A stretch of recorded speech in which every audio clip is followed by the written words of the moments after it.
حبايب قلبي عاملين ايه؟ عملت لكم بقى النهارده كده بصل مخلل باسهل طريقه. جميل جدا جدا جدا بصراحه.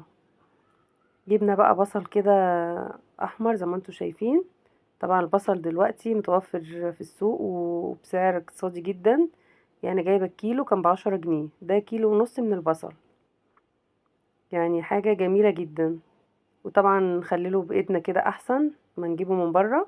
طبعا غسلته كويس جدا الاول وصفيته كده من الميه الساقعه، من اللي هي بتاعه الحنفيه. وجبت غليت ميه في الكتل ونقعته بقى ايه في الميه طبعا بحاله كده. نزلت عليه بميه من الكتل، ميه مغليه طبعا. في ناس بتحب تسلقه، لكن انا حبيت بصراحه الطريقه دي عشان جربتها قبل كده وكانت جميله جدا بصراحه. البصل كان تحفه. نزلت عليه من الميه المغليه كده زي ما انتم شايفين، وهغطي عليه واسيبه يبرد خالص مع نفسه. طبعا هخلي الميه تغطيه زي ما انتم شايفين كده، وهغطي عليه واسيبه يبرد خالص. طبعا انتوا عارفين فوائد البصل تحفة جميلة جدا جدا طبعا. فيها فيتامينات كتيرة جدا. او كده برد معانا. بصوا عامل ازاي ما شاء الله. في ناس بقى بتديله على طول غلوة واحدة كده مثلا على النار، لكن انا بصراحة حبيت الطريقة دي. فهقشره بقى كده معاكم. طبعا انا منقياه كبير شوية عشان اما يتقشر بيصغر خالص زي ما انتوا عارفين. طبعا بتشيل القشرة دي كلها. بصوا ما شاء الله. طبعا انا قشرت بشيل الراس والديل وكله يقشرها خالص، يعني ما بسيبش فيها اي حاجه اللي هي القشره بتاعتها. بس بخليها فاضيه خالص كده ما فيهاش اي حاجه. طبعا جنب فول جنب اي اكل بصراحه البصل جميل جدا وصحي طبعا للاولاد ولينا. بس كده قشرتها كويس، قشرت بقى كده قشرت الكميه كلها. بصوا ما شاء الله. بس بقى طبعا بعد ما تقشر طبعا نقص معانا كتير. ما شاء الله تبارك الرحمن. بس هو حجم البصلايه دي حلوه قوي.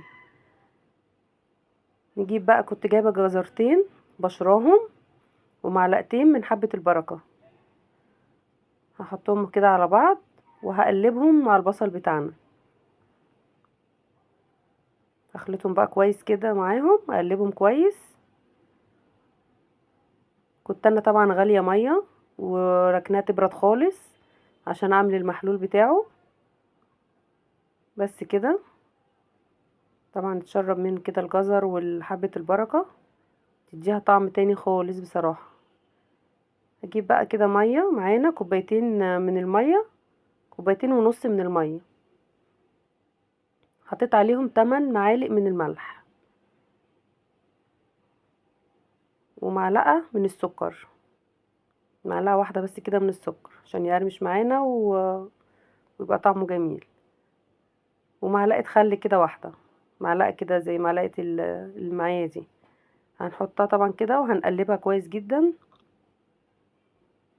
هندوب السكر والملح والخل مع بعض. هنجيب بقى البرطمان بتاعنا طبعا غسلاه ومعقماه كويس. هننزل بقى كده بالبصل فيه. ثم ما شاء الله تبارك الرحمن.